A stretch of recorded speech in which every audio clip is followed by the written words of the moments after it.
Maximum लोग थक के हार जाता है, टूट जाता है, भाग जाता है। तुम बोले कि टीए मिला, हम बड़ा डिसअपॉइंट फील कर रहे थे। मुझे इससे निकलने में सर मुझे 2-3 महीने लग गए थे। 2-3 महीने लग गए? हाँ सर, लेवल 4 की जॉब छोड़ के लेवल 2 आया था। लोग आसपास के लोग भी बोल रहे थे क्यों छोड़ रहे हो।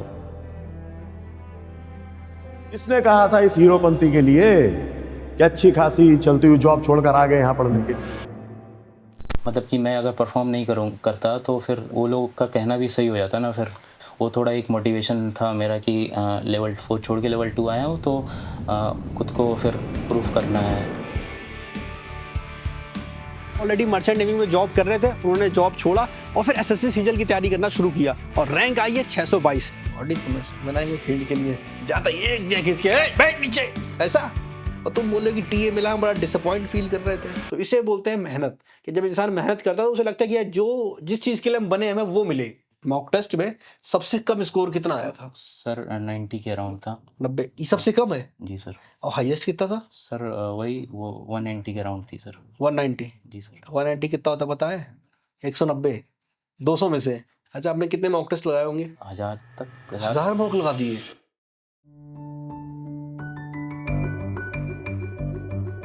तो सपनों के सफरनामा के साथ आज हम खड़े हैं दिल्ली के साकेत में। वो कहते हैं ना, कुछ पाने के लिए कुछ खोना पड़ता है। तो आज एक ऐसे एस्पिरेंट की कहानी को कवर करने वाले हैं जो ऑलरेडी मर्चेंट नेवी में जॉब कर रहे थे, उन्होंने जॉब छोड़ा और फिर एसएससी सीजल की तैयारी करना शुरू किया और रैंक आई है 622। तो आइए चलते हैं और अभिषेक की कहानी को जानते हैं। चलिए।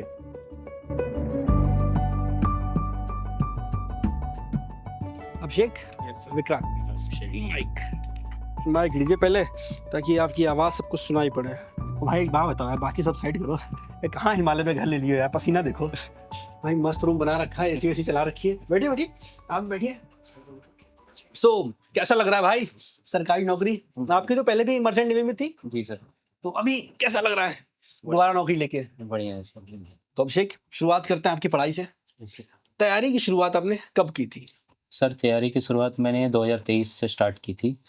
2023 में मेरा ग्रेजुएशन 2022 में हुआ था। मैं मर्चेंट नेवी कोर्स किया था तो मेरी वहाँ पे प्लेसमेंट नहीं हो रही थी, तो फिर मैंने स्विच किया गवर्नमेंट जॉब के ऊपर। तो 2023 से मैंने स्टार्ट किया। 2023 में प्री हुआ था, मेंस नहीं क्लियर हो पाया। उसके बाद फिर 2024 में प्री क्लियर हुआ, मेंस क्लियर हुआ और मुझे टैक्स असिस्टेंट मिला, बट मैं इससे खुश नहीं था। ठीक है। उसके बाद फिर 2025 में फिर मैंने ट्राई किया वापस से और मुझे 622 रैंक आपकी आई। बहुत बढ़िया। तो आपने बोला टीए मिला था। जी सर। तो मतलब पहली आपकी सरकारी नौकरी वो टीए वाली हुई? जी सर। और दूसरी ये हुई। तो फिर से एक बार बहुत बहुत मुबारक हो, आपकी रैंक बहुत अच्छी आई है। 622 आपको ईडी वाली पोस्ट मिली है। टोटल कितना टाइम लगा तैयारी में? सर 2.5 से 3 साल। 2.5 से 3 साल। लाइक 3 साल में आपने ये वाली रैंक अच्छी सी ले आई। बिल्कुल सर। बहुत बढ़िया, बढ़िया तैयारी, आपने अच्छी तैयारी की। अच्छा, 2024 में आपका टीए में हो गया था, वो आपकी पहली सरकारी नौकरी थी, तब खुशी हुई थी? नहीं सर, खुशी नहीं, खुशी से ज़्यादा सर डिसअपॉइंट हुआ था क्योंकि मेरी उस टाइम तैयारी पीक पे थी, बट कुछ पर्सनल प्रॉब्लम्स की वजह से सर मतलब उस दिन परफॉर्म नहीं कर पाया था। बट फिर मुझे मेरे फैमिली ने मुझे बहुत सपोर्ट किया। मैंने उनसे कंटिन्यूस उनके टच में रहा, उन्होंने बहुत सपोर्ट किया टाइम टू टाइम। मुझे इससे निकलने में सर मुझे 2-3 महीने लग गए थे। 2-3 महीने लग गए? हाँ सर। यार मतलब मैंने बड़ी पढ़ाई चीज़ है। पूरी छोड़ दी थी। फिर वही पापा भाई लोगों ने फिर से सपोर्ट किया दोबारा से कि हाँ फिर से तैयारी करो। तो फिर मैंने स्टार्ट किया 3 महीने की गैप पे, फिर मैंने स्टार्ट किया। आपकी फैमिली ने आपको बहुत सपोर्ट किया। फैमिली में कौन कौन है? मेरे पापा हैं, मम्मी है, भैया है, भाभी है और एक छोटा भाई भी है। फैमिली का बहुत ज़्यादा सपोर्ट रहा है मेरे जर्नी में, जिससे मुझे बहुत फ़ायदा हुआ है सर। बहुत से बच्चे ऐसे होते हैं जो डिस्कस कर ही नहीं पाते, हिम्मत ही नहीं होती है। जैसे हमने भी पास्ट में, अगर अपनी पर्सनल बात करें, हम बताएंगे नहीं हमने क्या कांड किया था, हमने भी कुछ कांड किए थे जो घर में नहीं बता पाए। और बहुत बार क्या होता है ना, उस कांड की वजह से 1-2 साल आपकी बर्बाद चले जाते हैं। मेरे भी बर्बाद गए कि हिम्मत ही नहीं कर पाते। अगर घर वालों को बता देते शायद वो तुरंत सॉल्व कर देते वो चीज़ें, लेकिन हम नहीं कर पाए। तो ये हिम्मत कहाँ से लेके आए? जो डर आपको था कि पता नहीं वो कैसे रिएक्ट करेंगे नहीं करेंगे, वो डर मुझे भी लग रहा था। बट क्या है कि अगर वो बातें अगर अपने अंदर छिपा के रखेंगे तो फिर वो मतलब कि उसका सॉल्यूशन मिल ही नहीं पाएगा हमें कभी। और फिर वो एक नेगेटिव इम्पैक्ट क्रिएट करेगा मतलब कि अपने प्रिपरेशन जर्नी में। तो एक एक बार हिम्मत करके बता देना चाहिए फैमिली को। अगर आपको फैमिली का सपोर्ट नहीं मिलता तो? मैंने सोचा नहीं सर ऐसा। सोचा ही नहीं कभी।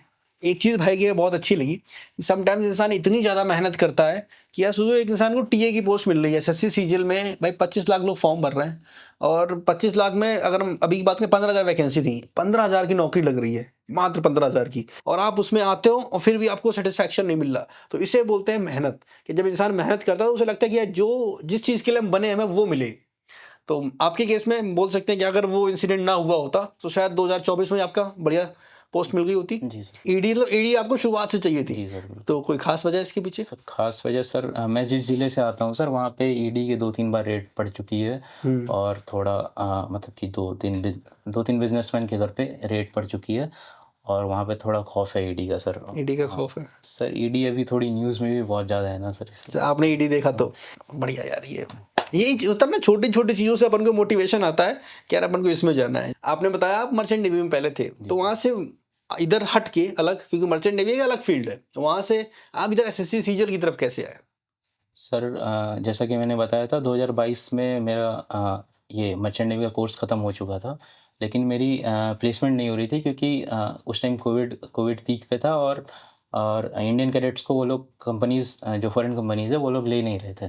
तो फिर मैंने शिफ्ट किया गवर्नमेंट जॉब्स की तरफ और मैंने तैयारी स्टार्ट की। तो हम बोल सकते हैं आपको 3 साल की जर्नी में आपका जो सबसे टफ फेज था वो टीए के टाइम पे था, उसके अलावा कुछ और? अच्छा, टीए के बाद जब आप जॉब में थे उसके बाद आपने क्या किया? टीए मैंने 2-3 महीने काम किए थे, फिर वहाँ पे थोड़े खाने-पीने की दिक्कत थी। तो अच्छा, फिर पोस्टिंग कहाँ थी आपकी? मेरी चेन्नई थी, फिर वो ट्रांसफ़र करके मदुरई ट्रांसफ़र कर दिया था। मदुरई भी उसी तरफ है, वो साउथ में ही लगता है जी पूरा। सर, थोड़ा इंटीरियर हो जाता है साउथ का। और अंदर चेन्नई में अंदर जाता है? हाँ। अच्छा ठीक है, फिर? तो सर फिर मैंने वो वहाँ पे रेज़िग्नेशन मारा और यहाँ पे मेरी 2025 में ही एलडीसी की पोस्ट पे ये सिलेक्शन हुआ था सीएचएसएल में। चल में? हाँ। ठीक है। तो फिर सर फिर मैंने वो टीए छोड़ के दिल्ली जॉइन किया। मैं सोच के आया था कि मैं अगर लोअर ग्रेड पे जा रहा हूँ तो मैं अगले 1 साल पूरी मेहनत करूँगा। मुझे खुद पे भरोसा था और मेरी फैमिली को भी मेरे पे भरोसा था, उन्होंने भी मेरा पूरा सपोर्ट किया। तो जॉब के साथ तैयारी करना थोड़ा मुश्किल होता है, क्या क्या चैलेंजेस आए आपके सामने? चैलेंजेस सर वही कि ऑफ़िस से आने के बाद थकान होती थी, तो उससे नींद आता था। ऑफिस की टाइमिंग क्या थी? 9:30 से 6 थी बट अपने आप अपने अकॉर्डिंग आगे पीछे एडजस्ट कर सकते हो। 8.5 घंटे का 8.5 घंटे करना होता है। सर मैं वही 3 बजे सुबह उठता था, 3 बजे उठ के आधे घंटे एक्सरसाइज कर लेता था अपने टेरेस पे। उसके बाद 3:30 से फिर मैं पढ़ने बैठता था, 9:30 तक लगातार पढ़ता था 6 घंटे। उसके बाद फिर मैं रेडी होता था ऑफ़िस के लिए। 10:30 से 1 घंटे आधे घंटे में रेडी होके 10:30 तक ऑफ़िस पहुंचता था सर। और फिर ऑफ़िस में ही 2-3 घंटे और निकाल लेता था। पढ़ाई के? हाँ, उसके बाद फिर सर वही 7 बजे सर फिर मैं 7 बजे मेरा टाइम पूरा होता था, 8.5 घंटे। उसके बाद फिर आने में 1 घंटे लग जाते थे, 8 बजे तक मैं रूम पहुँचता था, फिर खा पी के तुरंत सो जाता था। 9 बजे तक सो जाता था ताकि मेरे को 6 घंटे चाहिए नींद के ना सर, तो वही 3 बजे उठना पड़ता था फिर मुझे। सही है भाई, 6 घंटे लगातार तुम पढ़ते थे। मतलब हम तो अगर 3 बजे सो के उठे ना गलती से ना, तो 4 बजे तक तो ऐसे करेंगे। अब सुबह हुई है भाई, तो कभी ये मन नहीं होता था कि क्या हो गई है मेरी ज़िंदगी, कब तक हम पढ़ाई करते रहेंगे, नौकरी चल रही है। वहाँ भाई ऑफिस का भी एक होता है, मानते हैं सरकारी नौकरी है लेकिन वहाँ भी एक प्रेशर होता है। ऑफिस का प्रेशर अलग है, हमें क्या नाम बोलता है, घर पहुँचना है, फिर 9 बजे सोना है, फिर 3 बजे उठना है, फिर वही एक्सरसाइज, डेली सेम चीज़ चले जा रही। तो इस चीज़ से बोर नहीं होते थे? नहीं सर, क्योंकि मैंने अपने आप से प्रॉमिस किया था कि लेवल 4 की जॉब छोड़ के लेवल 2 आया था। लोग आस-पास के लोग भी बोल रहे थे, "क्यों छोड़ रहे हो?" करके। मतलब कि मैं अगर परफ़ॉर्म नहीं करता तो फिर मतलब कि उन लोगों एक वो लोग का कहना भी सही हो जाता ना फिर।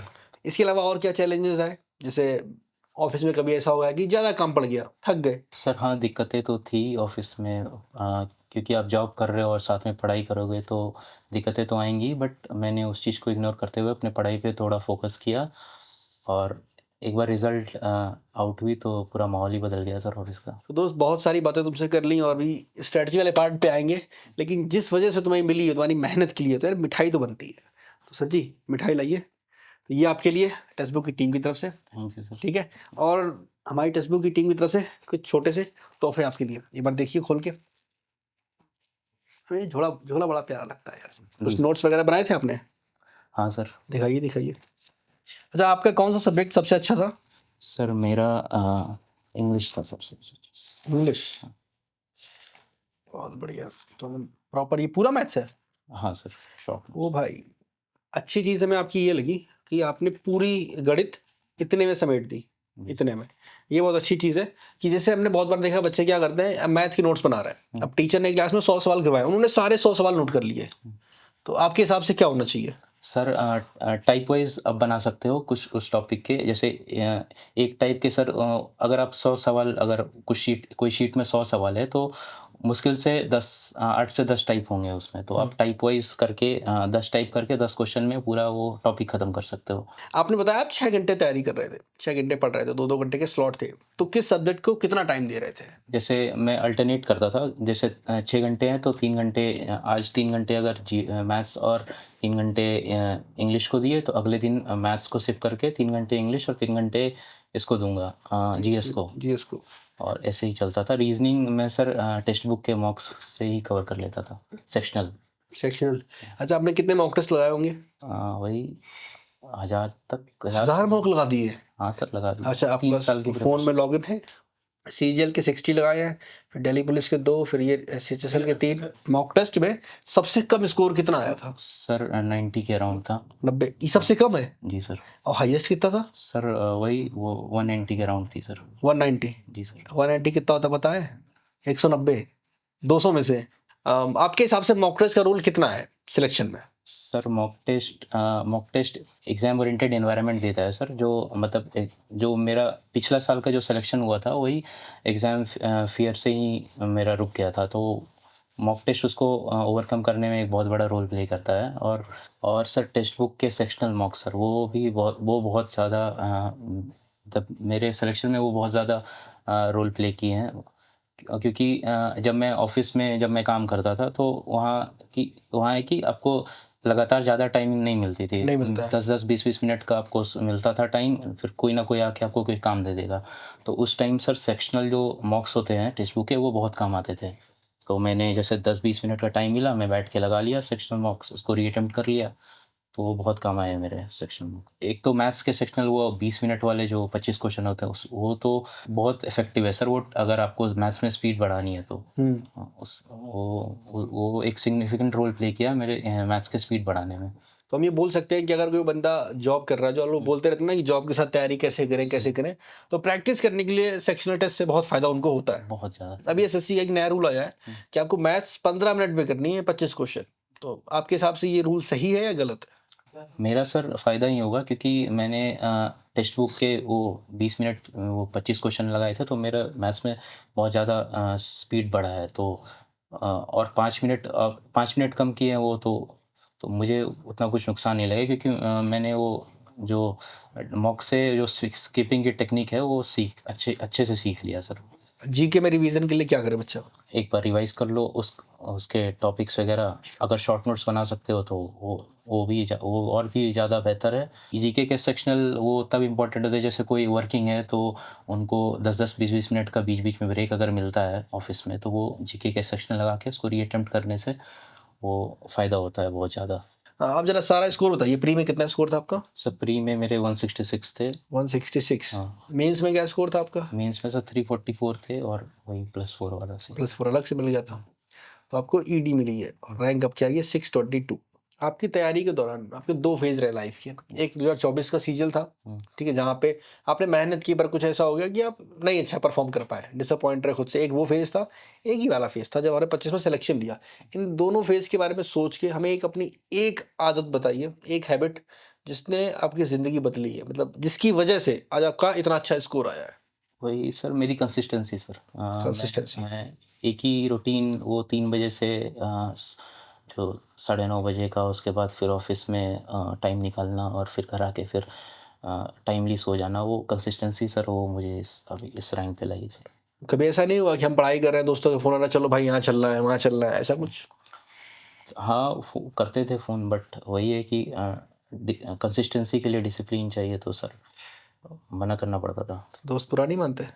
मानते थे, बट समझते भी थे कि हाँ पढ़ रहा है तो कोऑपरेट करते थे। कोई ऐसा दोस्त जिसका नाम लेना चाहो कैंप पे, जिसने हेल्प की हो आपकी तैयारी के दौरान? हाँ सर, नवीन है, सौरभ है। अभी तो आप सरकारी नौकरी में हो, एक छोड़ के आ रहे हो, दूसरी पकड़ी है। खैर टाइम भी काफ़ी हो गया, तो भाई बहुत बहुत मुबारक हो आपकी इतनी अच्छी रैंक के लिए और आपकी सबसे बड़ी चीज़ मनपसंद पोस्ट के लिए। तो सर जी काफ़ी टाइम हो गया और काफ़ी सारे सवाल आपसे लिए गए और बहुत अच्छा लगा आपसे बात करके। थोड़े ज़्यादा शर्मीले हो आप, लेकिन फिर भी भाई ने थोड़ा शर्मा शर्मा के बोला है, तो उसके ऊपर मत जाना, लेकिन जो उन्होंने आंसर दिए हैं वो बड़े सही दिए हैं। बच्चों को कोई आखिरी मैसेज देना चाहेंगे? आखिरी मैसेज मेरी तरफ से मेरे जूनियर्स को यही रहेगा कि एक ही एक ही सोर्स को ही फॉलो करो, उस पे स्टिक रहो, एक रूटीन बनाओ और उसी को कंटिन्यू रखो विथ कंसिस्टेंसी। ज़रूर है कि आपको सफलता मिलेगी। तो हम बोल सकते हैं कि भाई के केस में ऐसा है कि अगर इनकी रैंक की बात करें या 2024 में जो भी सिलेक्शन हुआ, भले मतलब आपका टफ टाइम था, फिर भी टीए आपने ले लिया। तो दो चीज़ें निकल के आई जो हमें अच्छी लगी। पहला, consistency is the key. Consistent अगर रहोगे तो नौकरी मिलेगी मिलेगी। और दूसरा, भाई ने इतनी मेहनत की है कि टीए मिलने के बाद मतलब एक सरकारी नौकरी मिल गई, इंसान को खुशी नहीं हो रही है। तो ये बहुत बड़ी चीज़ है। बहुत बहुत खुशी हुई आपसे मिलके और थैंक यू, आपने अपना टाइम दिया। तो सपनों का सफ़रनामा आज इस एपिसोड को यहीं पे विराम देते हैं और जल्दी मिलेंगे एक नई जगह, एक नई कहानी के साथ। बाकी तब तक जुड़े रहो। बाकी भाई से अगर कुछ भी सवाल हो तो नीचे कमेंट सेक्शन में ज़रूर बोलना। टेक्स्टबुक की टीम या फिर अभिषेक भाई कोई ना कोई रिप्लाई आपको ज़रूर देगा। ठीक है, मिलते हैं अगली वीडियो में।